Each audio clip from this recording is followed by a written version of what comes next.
Bonjour à tous. Nous venons de parler des codes socio-culturels. Nous allons parler des codes juridiques maintenant, dans cette table ronde. Nous allons essayer de garder notre fil rouge, que c'est le titre d'ailleurs de notre réunion, de nos rencontres François Rabelais, cuisine d'Europe, cuisine européenne, point d'interrogation. Hier, on a même glissé une troisième formule, cuisine en Europe, cuisine d'Europe, cuisine en Europe, cuisine européenne. Évidemment, les mots ont leur importance, on ne peut pas confondre toutes ces notions. Alors, j'avais l'intuition, après avoir entendu toutes ces tables rondes, que c'était peut-être en droit que nous allions trouver la dimension européenne, parce que nous avons beaucoup parlé, c'est vrai, des cuisines au pluriel, des cuisines dans les États membres de l'Union européenne. Donc, dans cette table ronde, nous allons essayer de nous hisser à l'échelle de l'Union européenne. Alors nous n'allons pas parler, je pense, du Conseil de l'Europe, c'est vrai qu'il travaille aussi la question de la culture, des droits fondamentaux. Nous allons cibler vraiment le droit de l'Union européenne. Ce sera un petit peu technique, je crois qu'il faut toujours revenir au texte, partir des textes, des fondements précis pour ensuite discuter, puis nous allons échanger sur ces questions. Chacun va se présenter. Moi-même, je suis enseignant-chercheur à l'Université de Tours, à la faculté de droit, économie et sciences sociales. En droit à Tours, nous n'avons pas de spécialité patrimoine alimentaire, patrimoine juridique alimentaire. Nous avons une spécialité droit de l'Union européenne et via le droit économique, c'est vrai qu'on peut introduire ces problématiques. En revanche, nous avons à l'IEHCA, dans ce cadre-là, un beau master culture et patrimoine de l'alimentation. Le droit vient de faire son entrée dans ce master cette année. Donc c'est vrai que la portion réservée au droit était très très mince, elle l'est encore, mais je crois que nos étudiants ont besoin d'avoir cet éclairage juridique parmi les autres éclairages pour mieux comprendre les enjeux de notre alimentation aujourd'hui. Donc le thème de la table ronde, sous ce grand titre des cuisines d'Europe, cuisine européenne, donc c'est le patrimoine alimentaire. Enjeu juridique commun des Européens. Nous avons choisi ce thème, donc ciblé sur la notion de patrimoine alimentaire. Patrimoine alimentaire, ce n'est pas toute l'alimentation, mais si on veut repérer où se trouve le patrimoine alimentaire, il faut bien regarder tout le droit européen en matière d'alimentation. Et c'est vrai que la notion de patrimoine, elle est très polysémique, même pour un juriste. On pourrait dire, mais les juristes travaillent toujours dans le domaine du patrimoine, donc ils savent très bien ce qu'est le patrimoine alimentaire. Eh bien non, pas du tout. Et il se trouve que nous avons organisé un colloque interdisciplinaire, les juristes avec les historiens, ici, sociologues, économistes, au mois d'avril. C'était un peu une première pour les juristes. Et nous nous sommes interrogés sur cette notion de patrimoine. Et c'est plutôt une patrimonialisation que nous avons trouvée. On ne peut pas vous donner une définition, on va la chercher entre nous, une définition du patrimoine alimentaire. On est plutôt dans les processus de patrimonialisation juridique. Alors, qu'est-ce que ça veut dire un patrimoine pour un juriste? Vous allez voir, c'est déjà très ambigu. Comment on peut l'appliquer facilement à l'alimentation? C'est pas du tout évident. Le patrimoine, c'est d'abord l'appropriation privée, bien souvent. C'est le patrimonium, c'est l'héritage de notre culture romano-germanique. Donc c'est ce que nous possédons, c'est une appropriation privée plutôt, le patrimoine. Sauf qu'en droit, on connaît aussi la notion maintenant de patrimoine commun de l'humanité. Alors ça devient une appropriation collective à l'échelle de l'humanité tout entière, et c'est plus du tout le même état d'esprit. Et quand on dit patrimoine commun de l'humanité, ça nous amène quand même à concevoir un patrimoine culturel immatériel. Le repas gastronomique des Français est inscrit sur cette liste du patrimoine culturel immatériel. Alors, où mettre le patrimoine de la graine à l'assiette? Les étapes sont très très nombreuses. Alors, où est le patrimoine? Est-ce qu'il est seulement dans l'assiette? Patrimoine alimentaire, c'est ce qu'on mange, ce qui nous nourrit, ce qui nous fait plaisir. Est-ce que c'est déjà dans l'agriculture, dans les champs? dans les graines, dans les semences. Vous voyez, le champ est énorme, finalement, le champ de recherche. Alors, où est le patrimoine alimentaire? Ce sera, je pense, notre première interrogation. Comment repérer des processus de patrimonialisation dans le droit de l'alimentation en général? Et puis, dans cette période un peu troublée de contestation fiscale, je me suis dit que c'était intéressant, ce sera un petit peu ma petite introduction, mais ce sera un thème à évoquer entre nous, intéressant de regarder la fiscalité de l'alimentation. Puisqu'il n'y a pas de définition du patrimoine, il faut des indicateurs, se dit peut-être là on va trouver quelque chose qui ressemble à du patrimoine, est-ce que ce sera du patrimoine ou pas? Et on peut faire cet exercice dans différentes branches du droit. Alors j'ai regardé un petit peu la fiscalité, d'ailleurs c'est amusant, parce que le terme d'assiette fiscale, ce terme d'assiette a existé, semble-t-il, mais les historiens pourront confirmer, avant qu'on parle d'assiette nourriture. L'assiette fiscale, je pense, historiquement, a été le premier concept. Alors j'ai regardé un petit peu, parce que je vais commencer à travailler sur le droit du chocolat avec les étudiants de master juriste européen. Alors si on regarde la fiscalité, alors elle est française, mais elle est bien sûr dans un cadre juridique européen, puisque nous avons une harmonisation en matière de TVA en particulier. Alors si on focalise sur cet exemple-là, on sait que c'est un taux de 20% qui s'applique sur tous les produits, ça c'est le taux normal. Le droit de l'UE admet des taux réduits. Alors si on regarde, on entre dans les exceptions. Et là on trouve quoi? On trouve les denrées alimentaires, taux réduit de 5,5%. Mais il y a des exceptions. Donc, exception à l'exception au principe. Et qu'est-ce qu'on trouve dans cette exception aux exceptions au principe? On trouve le chocolat. Alors là, le chocolat, on remonte à 20%. C'est comme le caviar. Aliment de luxe, sans doute, à l'origine. Sauf qu'il y a un sauf. Donc les chocolats, 20%, sauf le chocolat. Alors, ce n'est pas la même chose. Et là, on retombe à 5,5%. Vous voyez, la fiscalité, c'est effectivement très complexe. Je crois que les pâtissiers s'en plaignent sur cet exemple du chocolat. Alors, le chocolat, 5,5%, pour un juriste, ça pose d'abord la question de la définition. Qu'est-ce que le chocolat en droit? Vous avez sans doute une idée du chocolat dans d'autres disciplines. Qu'est-ce que le chocolat pour un juriste? Alors ça, on va le trouver dans nos normes, dans le droit, mais on ne trouve pas forcément la cohérence.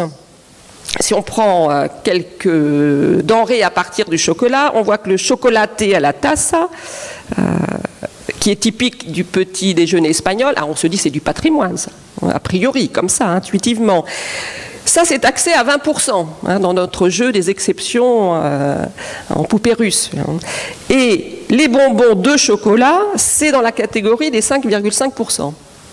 Alors, y a-t-il une cohérence là-dedans? Est-ce qu'on a le chocolat alimentation, le chocolat patrimoine alimentaire? Mais alors, lequel? On va taxer plus parce que c'est du patrimoine? Chocolaté à la taza, je ne parle pas espagnol, moi, je vais pardonner l'accent. C'est pas évident, on cherche l'explication. On se dit peut-être on a un chocolat authentique, le pur chocolat, et puis les autres chocolats. Mais ça, on voit que ça ne fonctionne pas non plus. Et puis si on regarde la définition du chocolat en droit de l'Union européenne, on s'aperçoit que ce n'est plus le chocolat authentique des débuts. Alors ça, c'est très intéressant, c'est du droit européen. C'est lui qui nous dit ce qu'est le chocolat. Ce sera un exemple, peut-être parmi d'autres, dans cette table ronde. Parce qu'à l'origine, il y a eu un conflit justement à l'échelle de l'UE entre les Européens, les fondateurs et puis les autres, ceux qui ont adhéré par la suite. Les fondateurs voulaient défendre le chocolat, disons, authentique, alors avec des pourcentages de matières sèches, cacao, etc., beurre de cacao, mais ces produits dérivés directement de la fève de cacao. Puis les autres se sont mis à incorporer des matières grasses végétales. Donc ça a donné lieu à un conflit entre Européens à l'échelle de l'Union. Et là, on s'aperçoit que la norme, elle a affaibli quand même la définition du chocolat par rapport à ce standard d'un chocolat avec du beurre de cacao et du cacao. Alors on va se demander quelles sont les tendances aussi actuellement. L'Europe réglemente beaucoup de produits. Alors, est-ce que ça correspond à des périodes historiques de la construction européenne? Où en est-on aujourd'hui? Quelle est la volonté aussi politique de l'Union en matière de patrimoine? Est-ce qu'elle a une politique? Est-ce qu'elle a des compétences, préalablement, pour mener une politique à l'échelle de l'Union? Donc on va essayer de rester dans ce cadre, je dirais supranational, même si le mot fait peur à beaucoup. On est dans ce droit des normes européennes. Donc chacun va se présenter rapidement pour dire en quoi il est impliqué dans cette dimension alimentaire. Est-ce qu'il travaille sur le sujet? Si vous avez des publications, c'est toujours utile d'en communiquer les références. Voilà. Alors, Marine, Daniele, Sabine. Merci, chers collègues. Donc, Marine Friand-Perrault, je suis maître de conférence, non pas en droit de l'Union européenne comme indiqué dans le programme, mais en droit privé.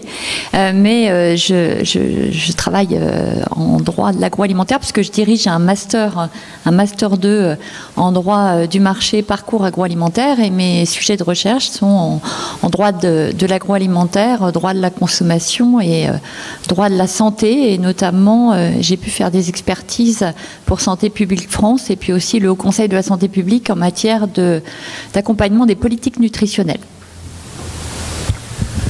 Oui, bonjour aussi, Daniele Bianchi, je suis conseiller auprès de la Commission européenne, conseiller juridique, et je m'occupe des questions agricoles donc au sein de la Commission européenne, mais en même temps j'enseigne aussi les droits agroalimentaires ici à Tours et à Paris, et donc voilà, je suis ici pour partager mes expériences, et à Nantes aussi. Sabine Tillet, députée de la 5e circonscription d'Indre-et-Loire et présidente de la Commission des affaires européennes de l'Assemblée. Donc pas une spécialiste du droit alimentaire, mais néanmoins dans notre commission, on est bien sûr très préoccupé par toutes les questions qui sont liées à la PAC, donc la politique agricole commune. Et de toute manière, on commence, quand on parle, je dirais, alimentation, il faut commencer déjà aussi par la base. Ça veut dire que par les produits. Et vous avez eu l'expérience aussi européenne à Tours. Oui, tout à fait. J'étais présidente de l'association Europe Val-de-Loire et on a mis en place d'ailleurs avec le partenariat de l'USCA 2 colloques. Un colloque sur l'Europe et le vin et un colloque justement sur l'Europe et l'alimentation parce que effectivement on est à la croisée quand même des chemins là entre le juridique, le culturel, le social et on peut regarder la question de l'alimentaire et du patrimoine alimentaire qu'à travers de plusieurs prismes, à mon avis, pour bien le comprendre, d'autant plus qu'on a quand même affaire à un bien immatériel, donc c'est difficile. Et matériel, ça se mange. Matériel aussi. Ça c'est la question, je pense. Est-ce que c'est forcément culturel du patrimoine? Moi je pense que non, mais on va discuter là-dessus. Est-ce que patrimoine alimentaire implique forcément patrimoine culturel? Bon, alors on va vous proposer d'abord un panorama avec Marine, un panorama du droit de l'alimentation à l'échelle de l'Union européenne, pour que vous ayez le cadre général, pour savoir où on peut tirer les fils du patrimoine, sans a priori. Et puis ensuite, nous allons peut-être focaliser un peu plus sur la notion de patrimoine culturel, sachant que je pense que c'est un aspect parmi d'autres, et puis échanger entre nous. Voilà. Merci. Alors, je sais pas, ça marche pas. J'arrive pas à Les juristes ont toujours été très doués avec la technique. Et moi j'ai un Mac. Alors, est-ce que... Il est là.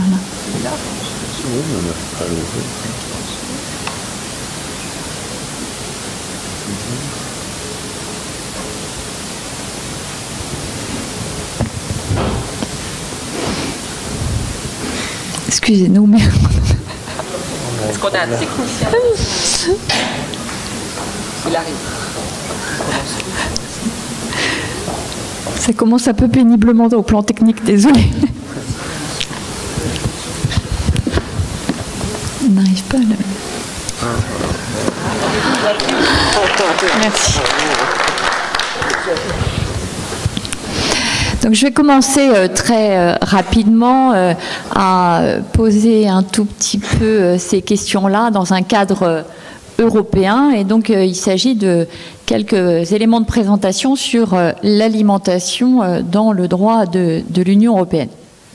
Alors, si on part de la résolution du Parlement européen du 12 mars 2014 sur le patrimoine gastronomique européen, donc résolution qui est en exergue du programme de ce colloque, on voit que à l'intérieur de cette résolution, eh bien, on est entre nature et culture.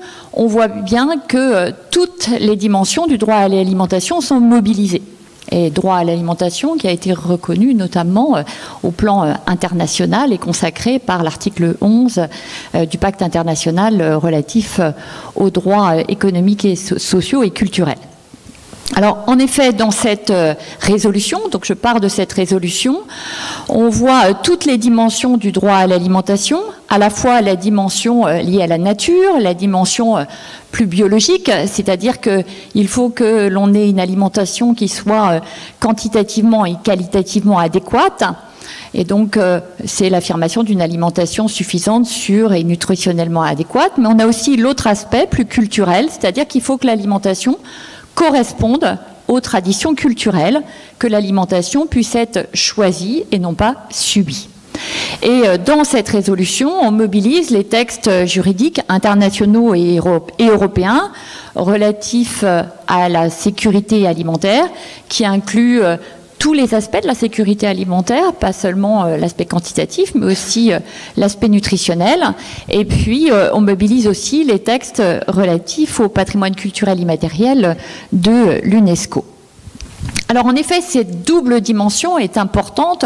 Elle a sûrement animé l'ensemble des débats depuis hier, mais c'est important d'avoir cela à l'esprit pour savoir comment le droit, et notamment le droit de l'Union européenne, saisit ce double aspect. Je prends comme exemple l'affaire qui a fait grand bruit en 2017 au Brésil, des farinatas.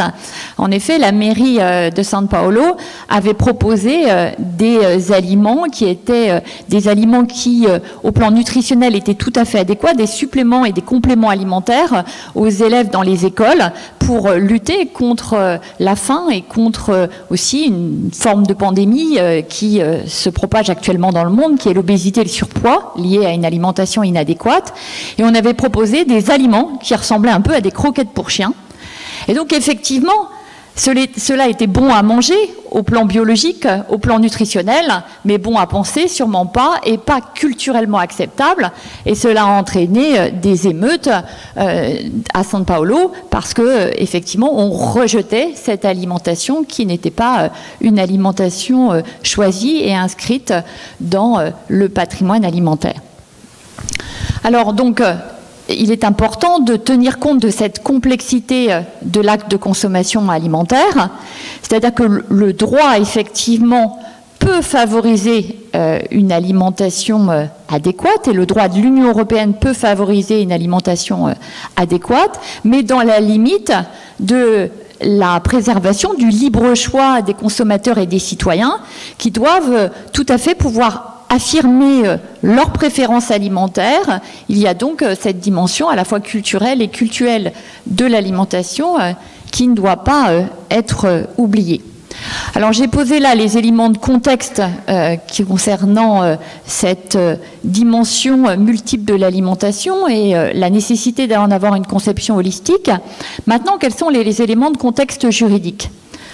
Alors, lorsque l'Union européenne saisit l'alimentation, il faut garder à l'esprit, alors cette slide peut paraître assez simple pour ceux qui connaissent bien le fonctionnement de l'Union européenne, mais il convient tout de même de rappeler que l'Union européenne est avant tout construite pour favoriser un grand marché des produits agricoles et agroalimentaires. C'est vrai que le libre-échangisme est au cœur de la construction européenne, et donc c'est avant tout cet objectif qui est poursuivi. Et pour poursuivre cet objectif, eh bien, l'Union européenne dispose d'un certain nombre de compétences. Ce n'est pas le seul objectif, mais il va falloir articuler l'ensemble des ambitions de l'Union européenne avec ces compétences qui sont attribuées par les traités. Et effectivement, l'Union européenne a des compétences qui peuvent être exclusives, qui peuvent être partagées, qui peuvent être d'appui et qui sont mobilisées sur la question alimentaire de façon très horizontale et de façon très vaste. Là, je cite la politique du marché intérieur, évidemment la politique agricole commune, la PAC, la protection des consommateurs, de la santé. Mais par exemple, de temps en temps, c'est haro sur l'Union européenne. On dit, par exemple, l'Union européenne ne fait rien contre l'obésité, elle ne fait rien contre le surpoids, elle est totalement en situation de démission. Mais rappelons que l'Union européenne n'a qu'une compétence d'appui en matière de santé. Certaines possibilités lui sont offertes dans le cadre de la réalisation du marché intérieur, mais elle ne peut agir que dans la limite de ses compétences et de l'articulation avec les compétences des États membres. On mobilise là les principes de subsidiarité. Il faut que les mesures, par exemple, en matière de santé publique, puissent être nécessaires, puissent être proportionnées. Enfin, en tout cas, il y a un équilibre à trouver entre l'ensemble de ces dispositions. Alors, dans ce cadre-là, juste deux grands axes, plutôt pour lancer la discussion que pour la conclure. Premier axe, en quoi est-ce que l'Union européenne, dans la mobilisation de l'ensemble de ses compétences, en quoi est-ce que l'Union européenne peut finalement faire effet de levier pour améliorer notre assiette, pour finalement contribuer à une meilleure alimentation, une alimentation saine et de qualité, et on verra plus spécifiquement la mobilisation de la dimension patrimoniale et culturelle à cet égard. Alors, l'Union européenne, historiquement, a mobilisé le premier outil, c'est la PAC, la politique agricole commune, pour assurer notre sécurité alimentaire, d'abord au plan quantitatif. C'est vrai que dans l'après-guerre, la question de la garantie de la sécurité des approvisionnements est une question essentielle et elle n'est pas totalement oubliée. On a à l'esprit un récent discours du président Emmanuel Macron rappelant l'importance de la souveraineté alimentaire française et européenne, et donc ces questions ne sont pas mortes.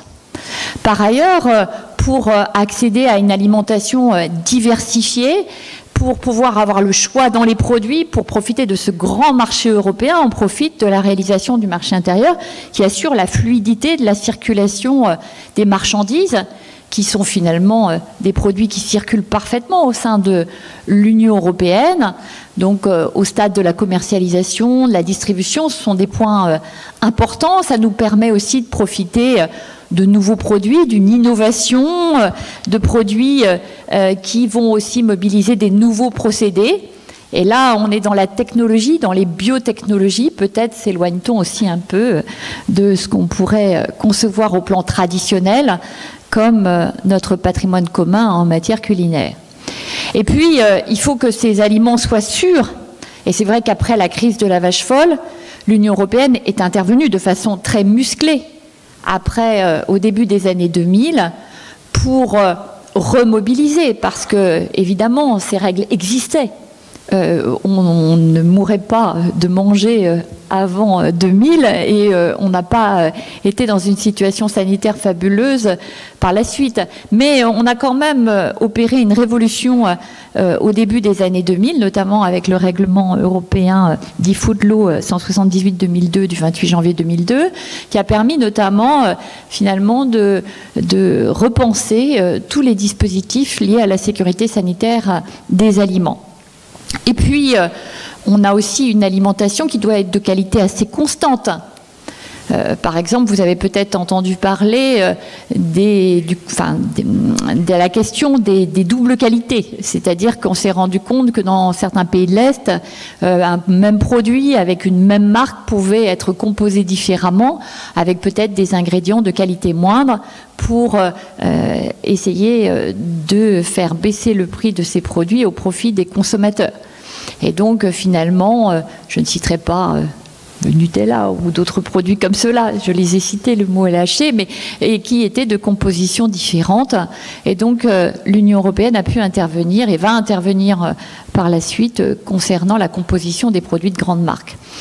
Et le consommateur, pour se guider dans l'ensemble de ce marché, normalement profite d'une transparence qui est assurée par notamment un grand outil juridique qui est le règlement INCO de 2011, qui lui permet d'avoir un étiquetage extrêmement détaillé sur la composition des produits. Alors, tout cela permet un marché standardisé, des produits qui sont sûrs, sains, qui ne posent pas de difficultés en termes de transparence, mais peut-être que là, il n'y a pas d'éléments de différenciation, des effets de préférence. Et c'est tout le droit des signes de qualité et de promotion des productions spécifiques et régionales qui a été, il me semble, décrit hier, notamment tous les signes de qualité dont on y reviendra. Là, ce n'est pas qu'une inscription dans le territoire. Je reprends la formule de Louis Lorvellet, qui était professeur à Nantes et qui a dirigé longtemps le diplôme que je dirige actuellement. Il disait qu'il s'agissait d'un passage du territoire au terroir avec la qualité en plus. Et donc, ce qui permet effectivement de garantir un certain nombre de spécificités au profit du consommateur. Alors, tout cela paraît un tableau idéal. On peut se dire que finalement, on a là la garantie d'une alimentation qui soit à la fois satisfaisante au plan quantitatif et qualitatif, mais qu'on puisse en plus affirmer ses spécificités culturelles à l'échelle des territoires. Le tableau est évidemment pas du tout aussi idéal que je viens de le présenter. Ce sont là des ambitions et évidemment, elles ne sont pas toujours satisfaites. Et je pense que je laisserai notamment mon collègue Daniele Bianchi pouvoir décrire le droit des signes de qualité et peut-être que le tableau sera moins idyllique que celui que je viens de faire. Alors, vous avez à cet égard beaucoup de freins. Et on voit bien que le droit de l'Union européenne, dans sa vision aussi de grand marché, dans sa vision qui est quand même très faite pour le modèle agro-industriel tel qu'il se dessine à la fois à l'échelle européenne et à l'échelle internationale, eh bien, est aussi un frein au développement de l'ensemble des ambitions qu'on vient d'évoquer. Rapidement, on peut citer par exemple toute la question de la politique extérieure et des traités de libre-échange. On a beaucoup parlé notamment du CETA, de l'accord avec le Canada. Et donc on voit bien que là, finalement, les objectifs économiques de libre-échangisme vont prévaloir et qu'il y a une place qui est forcément plus difficile à établir pour les spécificités nationales et européennes et pour notamment des attentes en termes, par exemple, de protection de l'environnement, de la santé, des niveaux d'attente qui puissent être différents en fonction des pays. De la même manière, on voit bien qu'on a une régulation par le marché. Et donc, finalement, ce sont les producteurs, les distributeurs qui dessinent le marché. Le consommateur doit juste reconnaître les drapeaux, reconnaître l'ensemble des signes pour reconnaître la segmentation de marché. Est-ce qu'il veut manger des tomates sans pesticides? Est-ce qu'il veut manger des tomates? Est-ce que ça veut dire qu'elles sont avec pesticides? Combien? Etc. Et on voit bien que là, il y a un maquis, un foisonnement des signes et qui n'est pas toujours de nature à véritablement guider le consommateur et qui puisse retrouver son registre alimentaire, ses choix, construire son alimentation, son menu et pouvoir aussi choisir à l'échelle de sa famille et de sa communauté des aliments et une alimentation qui conviennent à ses attentes. Et puis, de temps en temps, les États sont en situation de tension, voire même de conflit avec l'Union européenne quand ils souhaitent affirmer leurs spécificités. Je cite par exemple la question du glyphosate qui est assez symbolique à cet égard de la tentation de résistance, plus ou moins réelle d'ailleurs, d'un certain nombre de pays pour affirmer des attentes. C'est le cas aussi en matière de qualité nutritionnelle. C'est vrai que certains pays essayent de se réapproprier leur politique nutritionnelle. On a parlé du chocolat. C'est vrai que, par exemple, là, il n'y a pas toujours de cohérence en termes de fiscalité comportementale.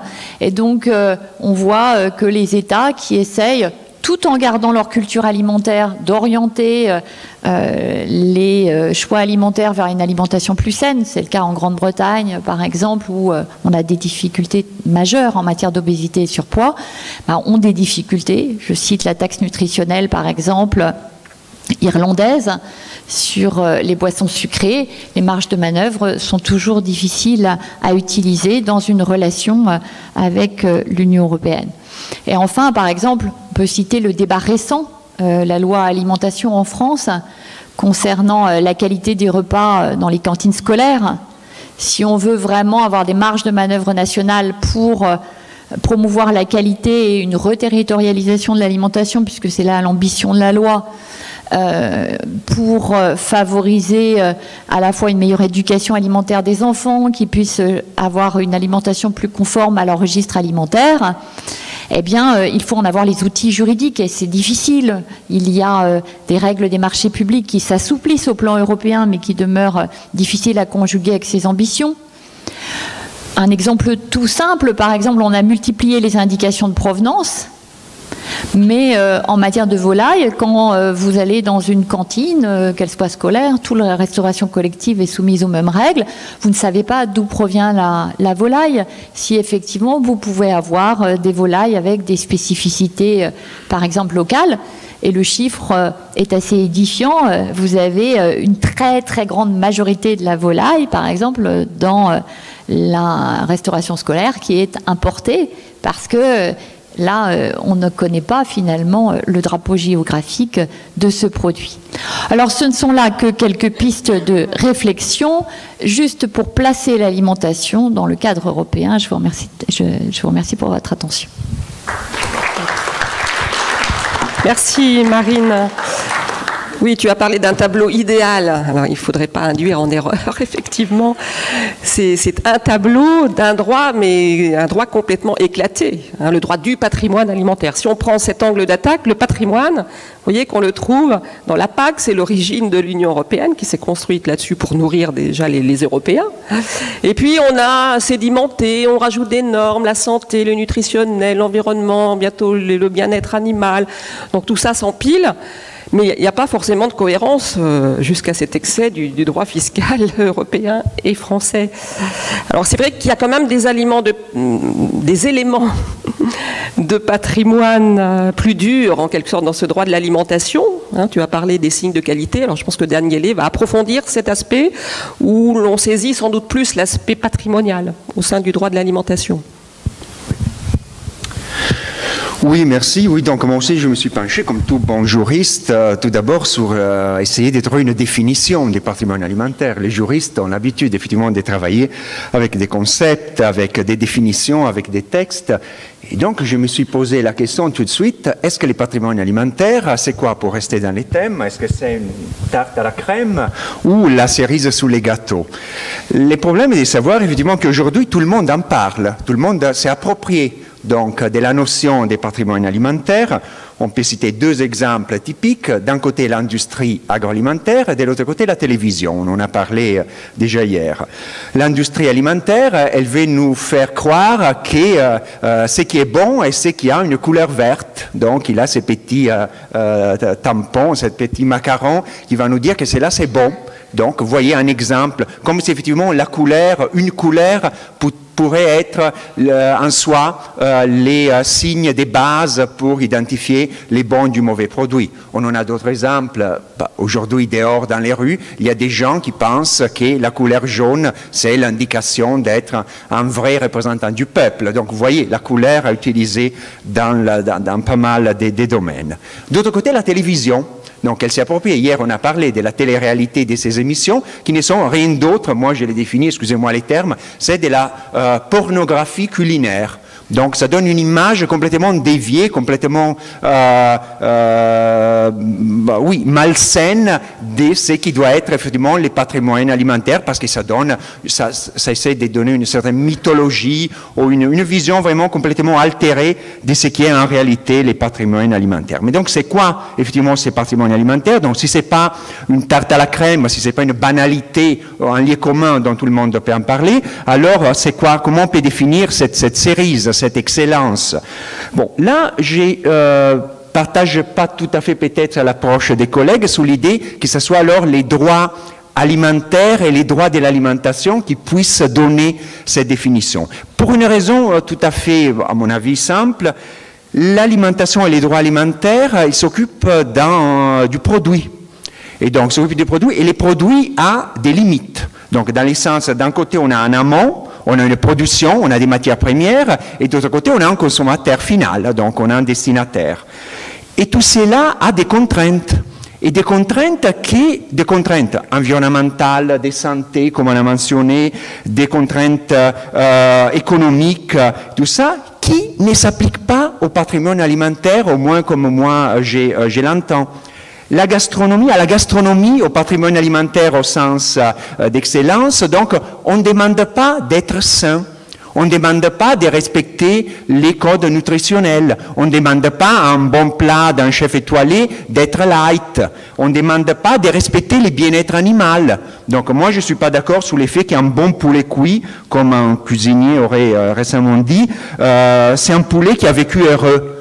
Non, il n'y a aucun lien entre la gastronomie, la bonne préparation d'un plat et des considérations d'ordre bien-être animal, ou alors à la limite même effectivement d'ordre éthique.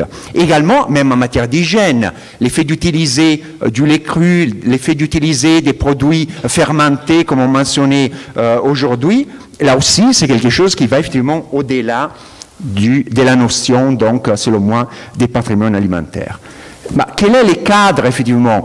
Toujours pour rester dans l'imagerie d'une pâtisserie, on a un millefeuille, donc on a, et là aussi je ne rentre pas dans les détails, mais les dispositions qui pourraient servir plus ou moins pour identifier une protection de ces patrimoines d'un point de vue, moi je dirais plutôt culturel, mais aussi, si on veut l'apprendre du point de vue du droit européen ou du droit international, vous voyez, il y a un cadre très impressionnant. Quelqu'un a dit que 80% il y a 80% des droits européens dans nos assiettes. Effectivement, c'est vrai. Les droits européenne a appréhendé la question donc du patrimoine alimentaire d'un point de vue effectivement économique. L'Union européenne, elle est née comme effectivement un grand marché donc d'échange des marchandises. Et ce processus est passé par des étapes. Donc il y a d'abord effectivement il a fallu les définir, les valoriser. Mais lorsqu'on valorise, on ne donne pas simplement des valeurs immatérielles et intouchables, mais on donne aussi une valeur économique à la question. On doit aussi assurer sa protection et donc on aboutit à une patrimonialisation du patrimoine alimentaire au sens strict. Et cela amène à quoi? Amène effectivement une sophistication du système. Et donc, lorsqu'on parle de sophistication, là aussi il y a les doubles significats du mot sophistication. D'un côté, sophistication, ça signifie l'excellence, la perfection, une forme de finesse, d'élaboration complexe, mais comme vous savez, la sophistication en matière alimentaire, c'est aussi une altération du produit. C'est ça, l'effet d'avoir un produit qui a été manipulé, frélaté, altéré. Est-ce qu'on assiste au même phénomène en matière juridique? Si on regarde comment la chose a été appréhendée du point de vue donc, du droit de l'Union, tout d'abord, on a essayé de définir des signes de qualité. On les appelle signes de qualité et est-ce qu'on a une définition des qualités? Non, ça n'existe pas. Donc au niveau européen, on n'a jamais défini qu'est-ce que ça signifie qualité. On a inventé des systèmes de qualité, mais avec un malentendu des fonds. Parce que là-bas, la qualité dans les systèmes AOP, IGP par exemple, ou dans les bio, qu'est-ce que ça veut dire? Ça veut dire des caractéristiques particulières. Des productions d'origine, des productions traditionnelles, des méthodes, mais ça n'a rien à voir avec ce qu'on entend normalement dans les sentiers communs, ce qu'on doit entendre par qualité. Et malgré cela, on a effectivement inventé on a créé donc des signes. Donc il y en a 4 qui s'occupent de cela, mais à côté de cela, l'industrie alimentaire également, elle s'approprie de la notion de qualité et il y a des milliers de signes de qualité qui sont utilisés. Il n'y a aucun produit dans vos supermarchés qui n'aura pas une référence à quelque chose qui veut donner l'impression ou l'idée qu'il y ait derrière une qualité. En France, vous avez élaboré cette notion très intéressante des terroirs. Donc, est-ce que ça serait alors les terroirs la réponse à la définition des patrimoines? Bon, là aussi, la caractéristique des définitions, c'est qu'elle doit être, à mon avis, mais c'est mon avis personnel, elles doivent être simples et compréhensibles pour effectivement permettre de les utiliser dans d'autres contextes et de les généraliser. Bon, regardez, lisez, et je vous épargne la lecture, donc la définition, la proposition des définitions que les groupes de travail de l'INRA a essayé de donner du terroir. Et vous voyez effectivement la complexité qu'il y a derrière. D'ailleurs, hier on les disait, et quelqu'un disait, et c'était même un titre des mérites, de dire c'est un mot intraduisible. Oui, d'accord, mais c'est là, ça pose déjà une limite. Parce qu'alors s'il est intraduisible, ça signifie que dans les autres langues, immédiatement on devrait comprendre qu'est-ce que ça veut dire. Et c'est pas si évident. L'Académie française a fait un travail un peu plus élaboré, elle a donné une définition toute simple. C'est la terre considérée par rapport à la culture. Donc ça serait la définition des terroirs. Et effectivement, par rapport à la culture, pourquoi? Parce que donc il y a une fonction qui est derrière cette terre. Mais lorsqu'on dit fonction, alors on dit la dimension humaine, et donc l'activité humaine qu'il y a derrière. Ça, c'est l'autre élément important. Cette notion des terroirs, elle fait hurler, par exemple, les Américains. Donc les Américains, ils ont aussi un patrimoine qui les protège. Mais ils les protègent comment? Via les droits des marques, des brevets, via des formes, donc des propriétés intellectuelles, et ce n'est pas les mêmes que nous avons utilisées. Mais si on parle alors des terroirs, comme je disais, ça doit être un concept simple. Moi, je pose toujours la question, trouvez-moi alors la différence entre ça. Donc, ils sont tous des JGP, ils sont tous que de la volaille. Voilà, il y en a une bonne trentaine qui sont protégés. Donc, elles devraient, s'ils sont des signes distinctifs de qualité, avoir des caractéristiques distantes. Donc, on devrait trouver une trentaine de terroirs derrière cela. Bon, ce n'est pas évident à les faire. Oh, il y en a encore, ah oui, j'avais oublié, voilà. Ouais. Donc, au niveau européen, on l'a protégé, on essaie de protéger ces patrimoines via des signes de qualité. Donc, je ne rentre pas effectivement dans les détails, dans les valeurs positives qui sont derrière, parce que certainement il y en a, mais je voulais juste souligner pour les débats les dérives de ces systèmes. D'un côté, on assiste à l'industrialisation des signes de qualité artisanaux. Donc, ils deviennent de plus en plus dans les mains de l'industrie. L'industrie se rend compte qu'il y a un marché derrière, et donc, elle élimine, à fur et à mesure, à travers des modifications des cahiers des charges, tous les éléments artisanaux pour arriver à une production qui est de plus en plus lisse, de plus en plus industrialisée, effectivement, pour réduire les coûts. Et d'un autre côté, on assiste à la privatisation de ces signes. Ce sont des signes collectifs, sont des signes dont les agriculteurs devraient pouvoir en être les maîtres, et ce n'est pas toujours le cas. D'un côté, ces zones de production, elles se restreignent de plus en plus. On a presque parfois des signes qui correspondent à un vignoble ou à un industriel. Et parfois, on assiste à l'absurde qu'il y a des régions dans lesquelles on a des signes de qualité, même de haute qualité, des signes qui ont une valeur économique énorme, et sont des régions les plus pauvres. Donc ça aussi c'est quand même un absurde. Ça veut dire que ces systèmes alors ils ne servent pas à la valorisation de la production locale, ou alors oui, mais à la valorisation du patrimoine de quelqu'un. Des exemples dans les Bordelais, la région du Champagne également. Donc ce ne sont pas des régions, surtout les Bordelais, des régions dans lesquelles il y a une crise économique très forte, mais on vend des bouteilles à 1000 € en dehors du pays, dans des pays asiatiques. Des exemples. Les camemberts, c'est un exemple, donc, et sa production et les essais des industriels de s'approprier de la recette originale. En Italie, on a un produit qui est un produit d'excellence, au même titre que les jambons de Parme, et il est produit à partir de quoi? À partir des ébus brésiliens. Donc, vous voyez, il y a aussi des dérives qui sont derrière. Mais tout est légal, parce que tout est permis dans ces systèmes. Mais le problème, c'est justement de savoir si le système n'est pas devenu tellement ou trop sophistiqué. Une mortadella di Bologna qui peut être produite dans l'ensemble du pays. Mais pour citer un exemple local, on est à Tours. Donc, la rillette des Tours. Normalement, un consommateur, il devrait s'attendre qu'elle est faite à Tours, mais avec aussi des produits des tours, parce qu'autrement on se pose la question, mais quelle origine, quelle indication géographique on protège? Et non, ce n'est pas le cas. Les porcs peuvent venir des dehors de la région, et même les vins qui sont utilisés pour les mélanges, il n'est pas forcément du vin de la Loire. Donc vous voyez, là aussi il y a effectivement quelque chose sous lequel on pourrait réfléchir. Il y a un autre système qui est très peu exploité et qui peut-être ça pourrait donner des pistes de réflexion.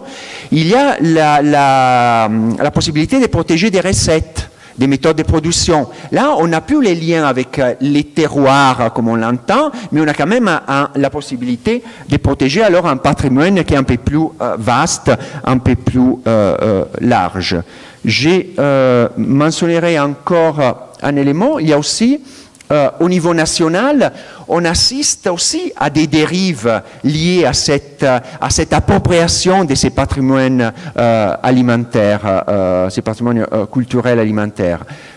Un de vos compatriotes très célèbres avait dit comment vous voulez gouverner un pays qui a 246 variétés de fromages. Bon, effectivement, ce n'est pas évident, mais on assiste à une nationalisation du patrimoine alimentaire. Et avec ces dérives là aussi, pour ne pas parler de la consommation patriotique, il y a une candidate au présidentiel qui, dans son programme, avait cette idée que pour relancer l'économie, il fallait consommer national.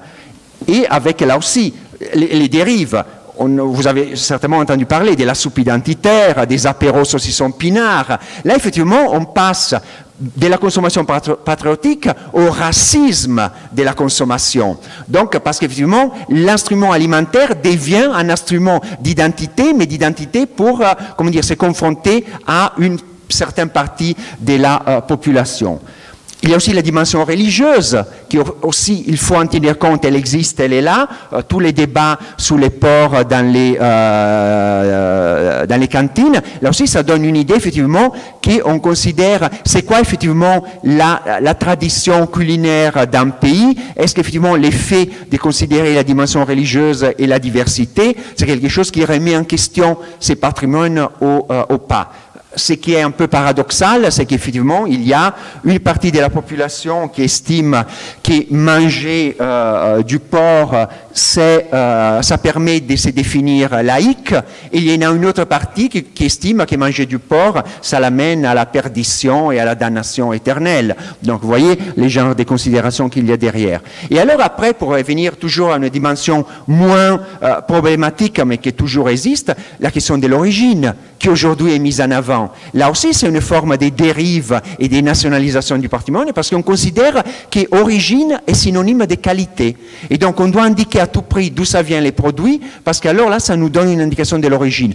Moi, je pars toujours du principe que l'origine égale qualité. Non, ce n'est pas vrai. C'est plutôt le contraire. Dans un système de qualité, l'origine, c'est un élément qui me permet de définir la qualité, mais pas le contraire. Le fait de savoir qu'un produit il vient d'un certain pays, en soi, ce n'est pas automatiquement une indication de l'origine. Au niveau international, la solution a été trouvée dans le sens d'avoir une protection, oui, le patrimoine immatériel de l'UNESCO, c'est la protection de quelque chose, là aussi, qui va effectivement au-delà du simple, qui tient compte effectivement de tous ces éléments. Lorsqu'on parle du repas gastronomique, de la culture de la bière, de la diète méditerranéenne, de l'art de faire la pizza en Italie, on englobe ces dimensions. Donc il n'y a pas simplement l'aliment en tant que tel, mais il y a son histoire, son passé, sa tradition, donc son savoir-faire, mais sans les figer. Parce qu'effectivement, il manque l'élément de la protection, mais la question que je me pose, c'est effectivement, est-ce qu'aujourd'hui, on a besoin, donc, à tout prix, de protéger ces patrimoines? Parce qu'on a vu tout à l'heure, lorsqu'on essaie de les protéger, ça signifie qu'on lui donne une valeur, ça signifie que ça devient, qu'on a cet effet de patrimonialisation avec les dérives que j'ai décrites. Si on les considère un droit culturel, à ce moment-là, quel est l'instrument pour protéger un droit culturel? Moi, j'estime que c'est l'éducation. Donc l'éducation, c'est l'instrument pour protéger. S'il y a une politique d'éducation très forte, si on explique quelle est l'origine de ces traditions. Si on, comment dire, transmet la tradition d'une génération à l'autre, si on éduque effectivement la population vis-à-vis de ces patrimoines alimentaires, à ce moment-là, on a un instrument pour pouvoir la protéger. Et je terminerai alors donc avec une citation donc de Gustav Mahler. Il disait effectivement, la tradition n'est pas les cultes des cendres, donc ce n'est pas de figer éternellement une pratique et donc la bloquer dans un certain sens, la geler à un moment donné, mais c'est la préservation du feu. Et c'est quoi ces feux? Ces feux, ça doit être effectivement, comme je vous disais, les feux de la culture, de l'histoire, de l'identité, du savoir-faire, de l'intelligence humaine. Donc à mon avis, c'est ça effectivement une piste de réflexion pour protéger ces patrimoines alimentaires européens. Merci. Merci, merci. Là, vous savez tout des fondements juridiques de l'alimentation et du patrimoine alimentaire. Mais est-ce qu'on a parlé ici de patrimoine des États ou de patrimoine européen? Je voudrais vous rappeler quand même l'article 3 du traité. C'est bien de revenir aux sources, et ça illustre ce que Marine a dit aussi. C'est au tout commencement du traité de Lisbonne, donc la nouvelle écriture de nos traités. C'est dans le traité sur l'Union européenne. Il y a un article 3, vraiment au commencement de notre droit européen. Cet article 3, il dit ce que fait l'Union, quels sont les grands objectifs de l'Union. Alors l'Union a pour but de promouvoir la paix, etc., les valeurs, offre à ses citoyens un espace de liberté. Et puis dans le 3, l'Union établit un marché intérieur. Voilà, c'est bien ça d'abord. Et c'est dans ce paragraphe-là, dans le 3, qu'on lit, elle respecte la richesse de sa diversité culturelle et linguistique et veille à la sauvegarde et au développement du patrimoine culturel européen. Alors, patrimoine culturel européen, est-ce que c'est la somme des patrimoines culturels nationaux? Non, c'est plus que... Alors, tout ce droit, on a vu, foisonnant et très riche, est-ce qu'il consacre les patrimoines des États à travers tout ce qu'on a inventé, de labels, de protection et de toutes les normes, à travers tous les règlements, ou est-ce qu'on voit poindre un patrimoine vraiment commun, un patrimoine culturel européen qui serait au-delà des patrimoines nationaux, parce que les appellations, elles protègent des patrimoines nationaux. Est-ce qu'il y a des grands courants européens, peut-être à trouver autre chose que dans l'assiette, hein. Peut-être une façon d'aimer, manger, peut-être ça peut être un élément de patrimoine transversal. Alors, il faut donner la parole à Sabine, qui a sans doute des choses à nous dire. Peut-être la notion de terroir, comment traduit-on en allemand? On ne traduit pas. On ne traduit pas. Voilà, tout à fait. Non, on voit bien qu'après tout ce qu'on a entendu, que la notion du patrimoine alimentaire, c'est plutôt une nébuleuse dans laquelle il faut s'y retrouver quelque part et de faire attention aussi à ne pas opposer nos diverses traditions les uns aux autres. Moi, j'ai plus envie de dire, il faudrait voir, est-ce qu'on a vraiment besoin de définir un patrimoine alimentaire en tant que tel? Moi, personnellement, et là je parle vraiment à titre personnel, je pense que non. Par contre, on a un défi au niveau de l'Union européenne de l'alimentation prise au sens large. Ça me paraît plus important, ça veut dire, et on est, comme on l'a vu, à la croisement de plusieurs enjeux, la santé, la sécurité alimentaire, la politique des indications géographiques, effectivement, est-ce qu'elle peut être revue pour avoir véritablement un sens? Là, je m'adresse à Daniel qui nous a en réalité brossé un tableau bien sombre et bien difficile aussi pour le consommateur, et également aussi la question agricole. Quand on parle du verdissement de la PAC, du deuxième pilier, vers où va-t-on véritablement? Et est-ce qu'il ne faut pas plutôt promouvoir aussi la qualité des aliments? Et là, je pense qu'on est tous interrogés aussi sur notre manière de consommer Le consommateur a aussi un poids là-dedans. On n'en a pas parlé. Comment nous, citoyens, on voit est-ce qu'on a l'impression qu'on a un patrimoine alimentaire? Je crois que la sensibilité, elle est là pour ça. En dehors de toute notion juridique, on a cette sensation. Je voyage en Italie, je me rue sur les pattes entre guillemets parce que j'ai l'impression que ça fait partie de la tradition du pays, ou en Allemagne la charcuterie ou la choucroute, mais tout ça c'est aussi, après ça devient encore plus compliqué parce qu'en fait on a des traditions qui sont aussi régionales, donc il y a local, régional, national, européen et à la limite ensuite mondial. Je crois que c'est pour ça aussi on a du mal à définir qu'est-ce que c'est le patrimoine alimentaire en tant que tel. Mais quand je veux revenir vers le consommateur, je crois que ce qui est important aujourd'hui et ce que à la limite, là, je reviens vers le politique, quelque part, parce qu'avec ce qui est mis en place aussi d'assurer vraiment à nos agriculteurs un revenu décent, je crois que c'est aujourd'hui vraiment aussi une grande question.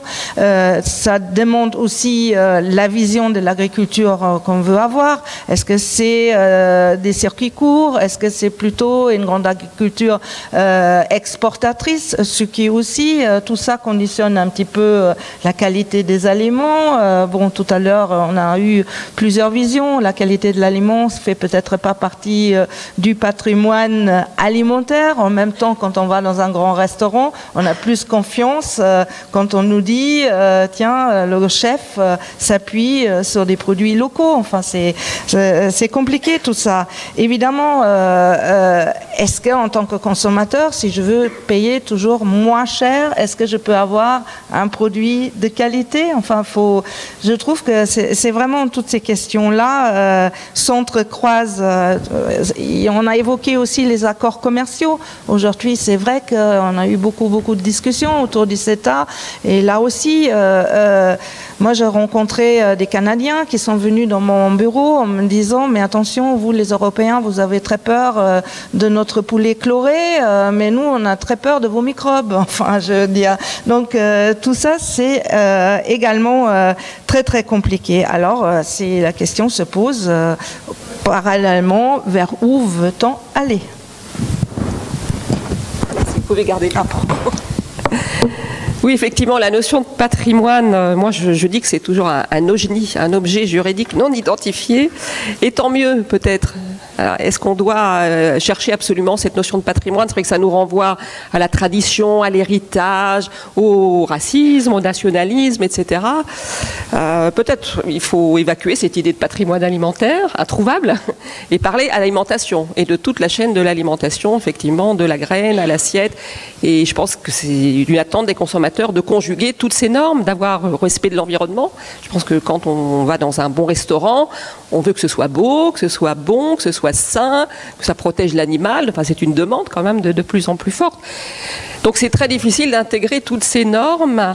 Alors j'aimerais vous poser la question, y a-t-il des cas de conflit de normes, des exemples où on a le patrimoine, présumé patrimoine contre la santé, le patrimoine contre l'environnement?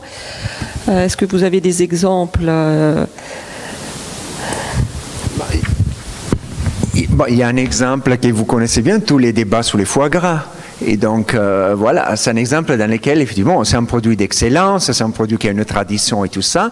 Et aujourd'hui, il y a des États, parce que derrière, ils ont des associations et tout ça, qui refusent donc ces produits s'il n'est pas fait selon certaines normes qui respectent le bien-être animal. Donc, il faut trouver, effectivement, ce genre d'équilibre. Mais c'est pour ça que moi, je voulais essayer d'évacuer la question, parce que selon moi, d'un côté, il y a le patrimoine, et le patrimoine, effectivement, c'est la tradition. Les foie gras, il est fait selon une certaine tradition. Après, c'est vrai, les techniques évoluent, ils sont modernisés et tout ça, mais et alors, effectivement, on peut arriver à éliminer une certaine souffrance animale, mais est-ce qu'alors c'est les mêmes produits qu'on est en train de protéger? Voilà, ou alors c'est autre chose. Donc, c'est ça aussi les débats qu'il faut se poser. Et la même chose s'applique au niveau des certains, les mêmes débats liés sur la corrida. Donc, vous voyez, c'est dans les mêmes contextes dans lesquels on s'est posé la question du conflit entre la tradition, l'histoire, la culture d'un pays et des des façons, effectivement, de traiter l'animal qu'aujourd'hui, on ne les accepte plus.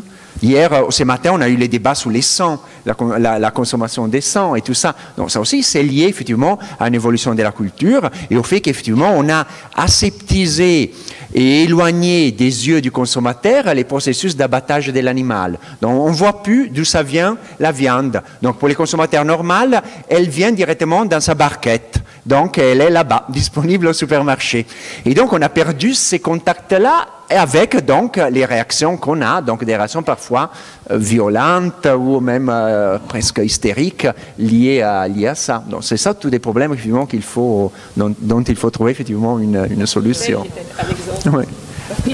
La frite belge aussi, oui, parce qu'il y en a, effectivement, on a trouvé que la concentration d'acrylamide au-delà de certains pourcentages a un impact sur la santé. Et donc, voilà, les Belges sont sautés au créneau, donc, non, vous voulez changer notre façon de les faire. Et bon, parce que l'Union européenne simplement a dit que non, il faut alors éviter la double friture, il faut éviter certaines températures et tout ça, parce qu'il risque effectivement d'augmenter cette concentration d'acrylamide. Donc vous voyez, donc on touche effectivement à ce genre de considérations. Et la Belgique a obtenu une exception juridique là. Le droit a consacré une exception au profit d'une sorte de patrimoine alimentaire que représente la frite belge. Pardon ? Le Luxembourg aussi.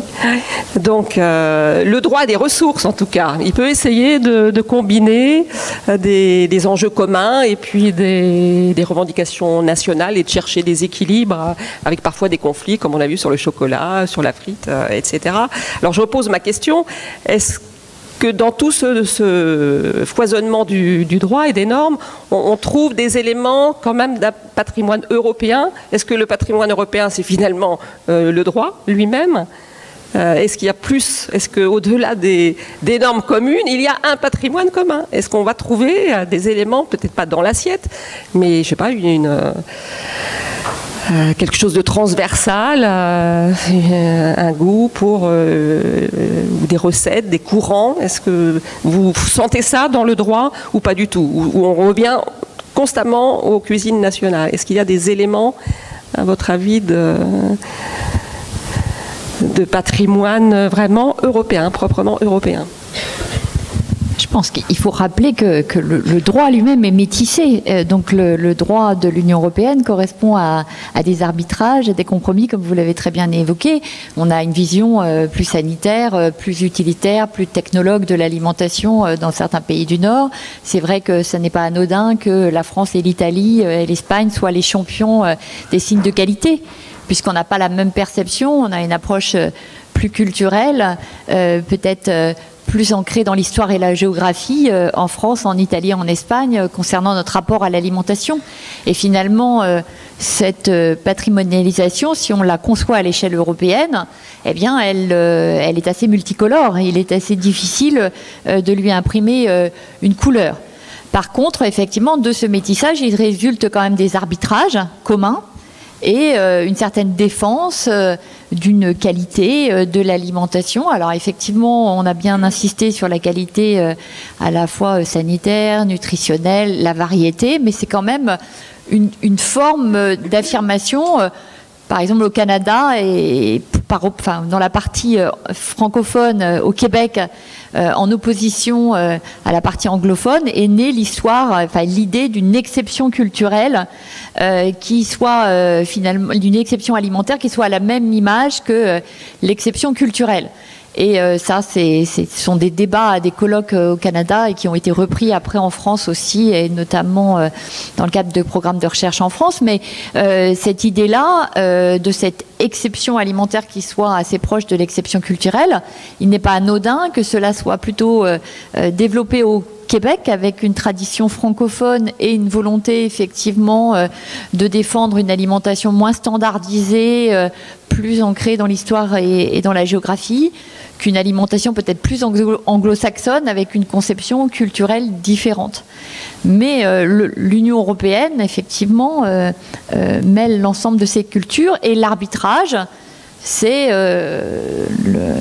la définition du patrimoine, mais effectivement une définition assez molle, au plan juridique, on est assez mal à l'aise. Et c'est plus, moins que son contenu, ce qui est important, c'est son processus. Et c'est l'idée qu'on soit dans une logique d'usage, une logique de libre accès, une logique de partage, une logique collective, comme on l'a à l'égard de ce qui fait l'alimentation, c'est-à-dire les ressources, avec cette idée que l'on doit avoir une conception du patrimoine qui finalement évolue de la propriété vers plutôt un libre accès, vers une utilisation collective. Et d'ailleurs, les signes de qualité se caractérisent par cela. Contrairement à la conception américaine de la propriété intellectuelle, qui est dans une logique d'appropriation privée, nous, on est dans une logique effectivement de libre accès, de partage d'usage, etc. Donc peut-être effectivement que c'est plutôt dans l'évolution de la conception du patrimoine que dans son contenu même que l'on peut trouver un accord. Et pourtant, l'Europe sait conjuguer aussi les marques, les brevets et le patrimoine. L'exemple le plus fort, c'est celui du repas gastronomique des Français. On peut penser que c'est le pur patrimoine culturel, immatériel, reconnu par l'UNESCO. Et puis on constate quand même que ce repas gastronomique des Français a fait l'objet de dépôts de marques. Et au moins 9 marques. L'appellation repas gastronomique des Français, et peut-être ceux qui l'ont inventé trouvent légitime de protéger aussi, à éviter les déviances à l'égard de cette notion. On a protégé le grand repas, on a protégé l'appellation Cité internationale de la gastronomie à Tours, à Dijon, etc. Il y a 9 marques à la clé. Alors on ne peut pas opposer et dire que l'Europe ne cautionne pas la conception, je pense, américaine de la propriété intellectuelle. Nous pratiquons aussi les marques. Et oui, mais c'est complexe, oui. Tout se conjugue dans ce droit européen. On a consommé beaucoup de temps entre nous.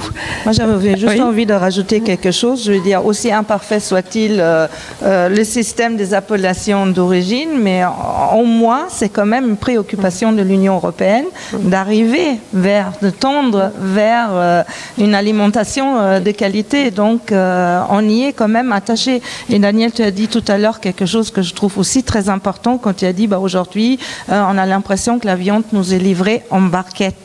Donc, et je crois que même si c'est qu'une compétence d'appui de l'Union européenne, si on veut véritablement tendre vers un patrimoine alimentaire, on devrait commencer aussi par l'éducation.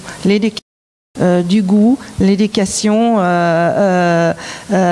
aussi des procédés, d'où vient notre alimentation et dès la plus jeune d'enfance. Et je pense que là, l'Union européenne a un véritable enjeu aussi.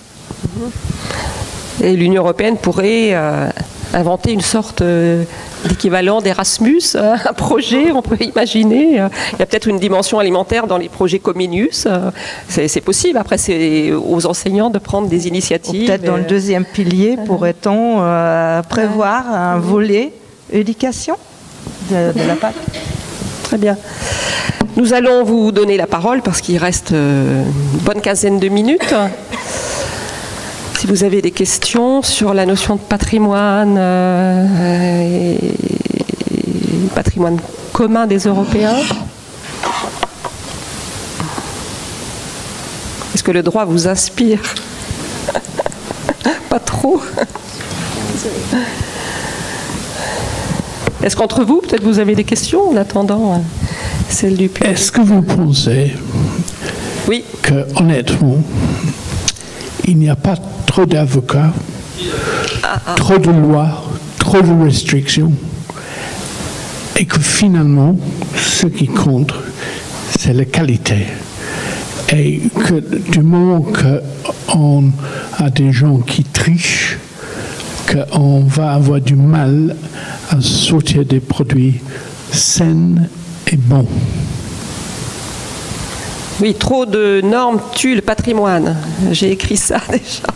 Trop de droits peut tuer le patrimoine. On voit bien à travers cette accumulation normes, et on voit des petits producteurs qui font de très belles choses, on l'a dit hier je crois dans un atelier, qui inventent leur qualité dans la proximité et qui échappent à tout ça, à toute cette construction, qui ne veulent surtout pas d'AOC, d'AOP, d'IGP, et qui font de belles choses et qui ont des clients satisfaits. Donc il y a aussi ce phénomène de fuite à l'égard des normes. Vous qui côtoyez les consommateurs, qu'est-ce que vous en pensez ? Oui, tout à fait. Je pense que ça, c'est aussi une voie. Enfin, ce qu'on essaye déjà aussi de faire ici, localement, dans notre département. Actuellement, tous les acteurs se sont mis autour de la table de la Chambre d'agriculture, en passant par la métropole et les intercommunalités, pour voir comment peut-on promouvoir chez nous ici les circuits courts et la qualité. Mais là aussi, on a besoin d'un volet d'éducation, parce que c'est très compliqué, parce qu'on a besoin d'une structure comme notre abattoir de Bogueil, mais qui doit pouvoir, je dirais, tourner, qui doit pouvoir être approvisionné avec de la viande de bonne qualité, mais on ne peut pas manger que des filets, il y a un peu un tout dans un animal, donc il faut aussi trouver à pouvoir transformer, à ce que les cantines collectives se saisissent de tout ça, au niveau des recettes, au niveau de tout ça. C'est vraiment comme pour le patrimoine, je veux dire, on a vu cette notion est difficile à saisir. On a vraiment un problème avec la santé, la sécurité alimentaire et tout ça. Là aussi, c'est compliqué, et ça demande aussi, tout doit être aussi finançable. Ça ne doit pas être trop cher, par exemple, dans les cantines scolaires. Le repas doit rester à un coût abordable pour tout le monde. Alors, comment fait-on? Est-ce on introduit, par exemple, un repas sans viande par semaine pour ensuite avoir des marges pour avoir une viande de qualité? Enfin, tout est très compliqué, mais je crois qu'on tend quand même vers ça. On peut avoir de la qualité sans normes, voilà, en discutant entre acteurs. Oui. Oui, je voulais faire une remarque de sémiologue, même si je ne suis pas du tout sémiologue, mais il y a d'éminents sémiologues dans la salle. Est-ce que vous n'êtes pas frappé par le fait que les 3 signes de qualité européens ont exactement ou presque exactement la même image, au moins aux yeux des consommateurs? Ce sont les mêmes couleurs, bleu et jaune, avec des petites étoiles. Et je ne suis pas sûr que les consommateurs fassent bien la différence entre AOP, IGP et les spécialités. Et il me semble que la devise de l'Europe unie dans la diversité, on la retrouve dans ces 3 signes. L'AOP, je le vois moi comme la tradition française, italienne, espagnole. L'IGP plutôt le droit anglo-saxon, la spécialité également. Est-ce que vous ne pensez pas au final que, comme l'Union européenne en elle-même, le patrimoine européen est en construction et qu'il faut accepter ce processus, et que peut-être la réponse à la question qu'est-ce que c'est que le patrimoine alimentaire européen, on l'aura quand on saura de ces 3 signes de qualité lequel va gagner au final, lequel va s'imposer sur les marchés, lequel va être reconnu, préféré par les consommateurs. Est-ce que ça sera l'IGP dont Daniele Bianchi a rappelé l'absurdité quelque part quand on regarde les IGP volailles, et il s'est contenté de regarder les IGP en France? Lequel de ces 3 signes, à votre avis, va gagner?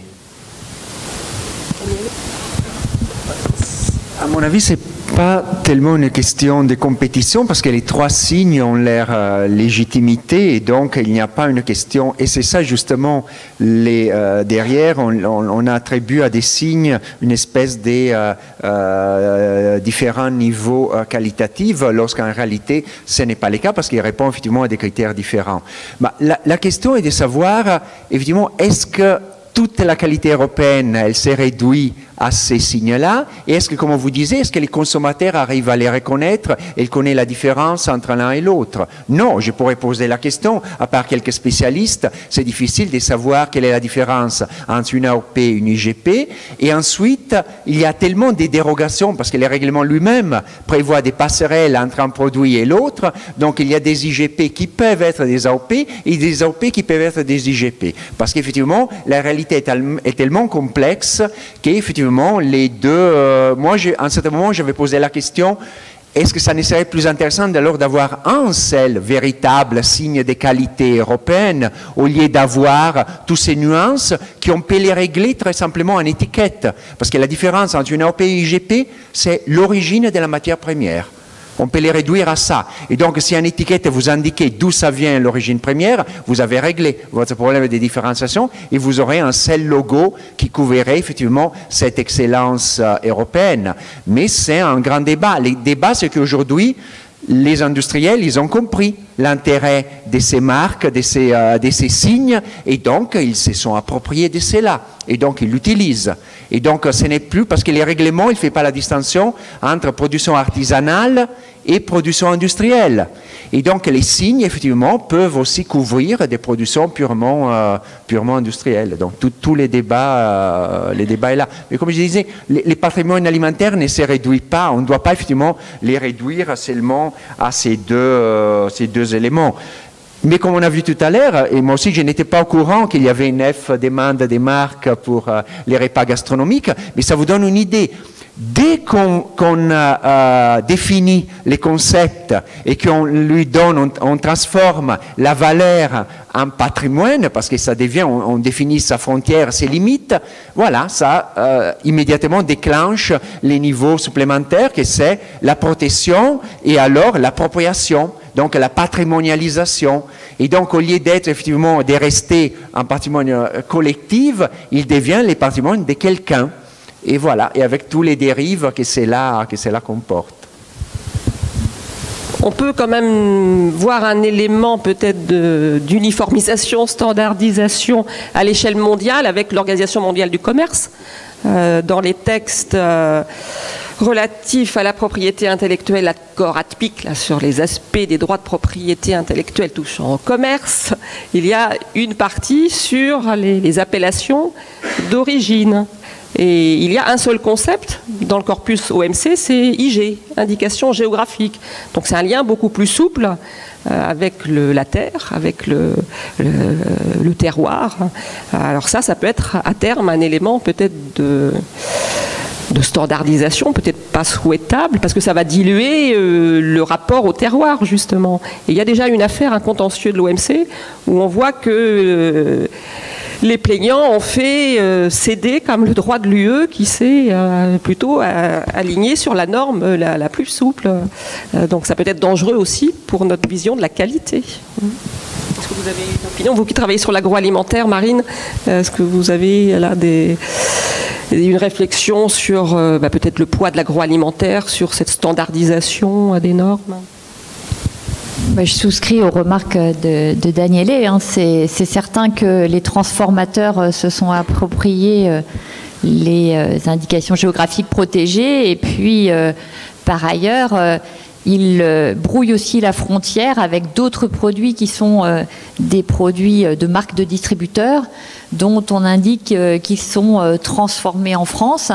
Et c'est vrai qu'il y a des effets de contrepoids. On essaye de faire contrepoids, notamment la position française pour rendre obligatoire l'information pour les consommateurs des ingrédients pour les produits issus de l'élevage, donc notamment pour le lait, pour la viande, montre effectivement qu'on essaye de replacer le producteur un peu au cœur du système parce que, évidemment, c'est un système qui a beaucoup profité aux industries agroalimentaires et puis aussi aux distributeurs par le biais des marques de distributeurs. On voit bien quelle est la difficulté, qui est aussi une difficulté de répartition de la chaîne de valeur et du poids effectivement de l'industrie agroalimentaire et de la distribution par rapport au poids dont pèsent les agriculteurs. Donc effectivement là il y a un problème de rapport de force de nature économique que le droit peine à contrebalancer, à la fois sur la question de la chaîne de valeur, ça a été au cœur des discussions de la loi alimentation, mais aussi dans le système de protection des indications géographiques protégées ou de manière générale dans la protection des signes de qualité, qui au départ était plutôt fait pour valoriser la production agricole. C'est un système qui n'est pas fait pour protéger les consommateurs au départ, qui est fait pour vraiment segmenter le marché, valoriser les produits et créer de la valeur. tout en garantissant une transparence et une information du consommateur. Donc l'objectif premier, ce n'est pas de guider le consommateur, effectivement. Mais par contre, c'est une garantie qu'on doit fournir dans le cadre de ce système. Mais on a un peu perdu de vue l'objectif premier, puisque les transformateurs se sont largement appropriés ce système. Je crois même que l'origine de toutes ces appellations, c'était le souhait tout à fait économique d'écouler des produits, m'a-t-on dit à l'origine. Donc c'était même pas de reconnaître l'origine elle-même, hein. C'était plus un vecteur du marché. Je pense, en tant que transformateur, que nous reviendrons cet après-midi sur le rôle de l'industrie agroalimentaire en soutien des filières. Je ne suis pas tout à fait d'accord avec ce que vous avez dit. En revanche, ma question revient, madame, à ce que vous avez évoqué au tout début de votre intervention sur la TVA et sur les TVA discriminatoires.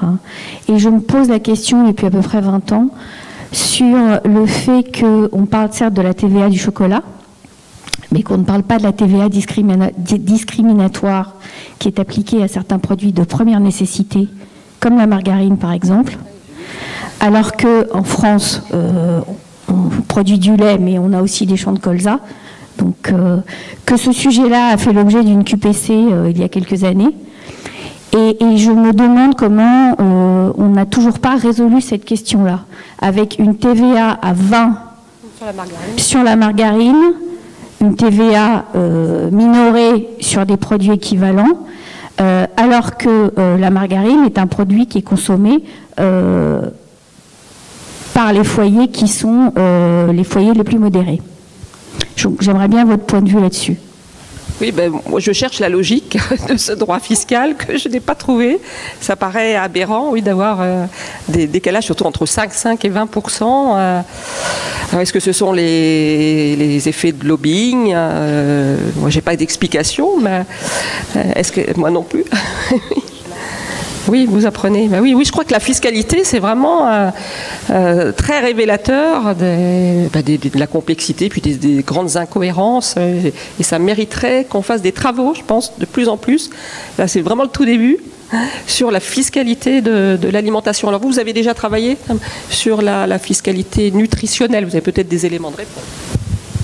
Après, il y a beaucoup de travaux au sein de l'OMS et au niveau européen sur la question de la fiscalité nutritionnelle comme outil de promotion des politiques alimentaires. Donc vous savez qu'il y a eu le débat en France sur la taxe soda, et un certain nombre de pays vont plus facilement taxer les boissons sucrées, et la question se pose de savoir si jamais on ne peut pas concevoir une taxe nutritionnelle suivant les profils nutritionnels des produits, en taxant plus les produits à profil nutritionnel défavorable que les produits, et en valorisant des produits qui ainsi pourraient de plus en plus être reformulés par l'industrie agroalimentaire pour améliorer, reformuler et pour améliorer leur composition, et qui seraient, au regard de ce cercle vertueux, moins taxés.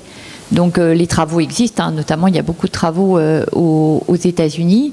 Les travaux juridiques sont moins nombreux. Enfin, je sais qu'à titre personnel, moi j'ai pu travailler avec un collègue économiste, notamment au soutien des propositions qui ont été faites par le Haut Conseil de la Santé publique en vue du prochain Programme national nutrition santé. Donc j'ai collaboré à ces travaux. Et effectivement, on s'appuie aussi sur des travaux français, notamment le rapport du Sénat sur la fiscalité comportementale, un rapport qui a été publié de mémoire, je n'ai pas les chiffres sous les yeux, mais en 2014, et sur la fiscalité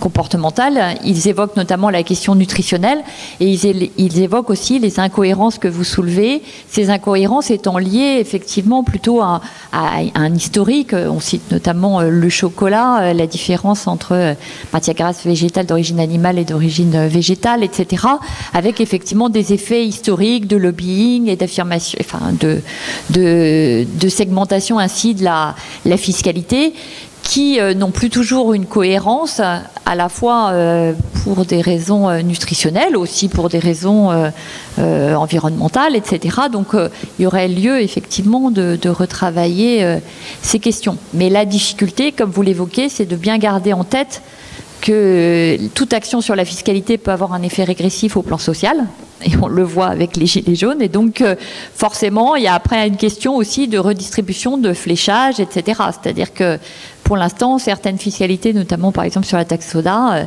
n'ont pas concouru, enfin en tout cas, il n'y a pas d'affectation à des actions, par exemple comme la distribution de bons alimentaires pour favoriser la consommation de fruits et légumes, de produits locaux, etc. Donc, bon, la difficulté, c'est que pour l'instant, la fiscalité, elle n'a pas été repensée de manière rationnelle, mais en tout cas, les travaux existent, oui, et ce sont des réflexions. Maintenant, dès qu'on évoque cette question-là, enfin, pour avoir participé aux États généraux de l'alimentation comme expert au ministère de la Santé, je peux vous dire qu'il y a forcément des tensions extrêmement fortes sur ces questions.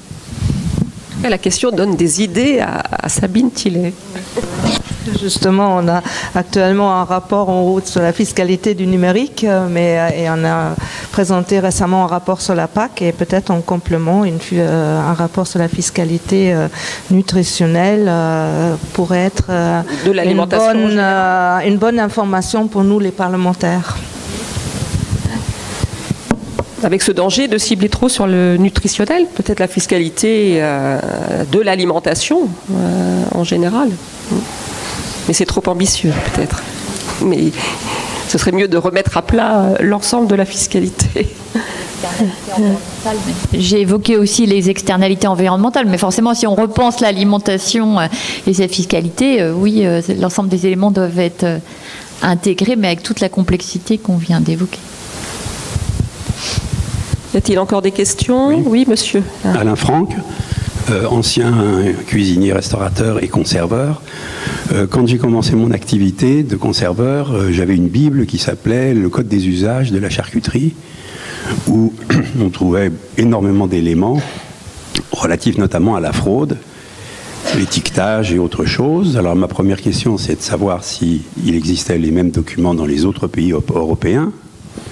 Ma deuxième question, est-ce que si on légifère trop, on ne va pas arriver à des confusions totales au niveau du consommateur? J'ai deux exemples.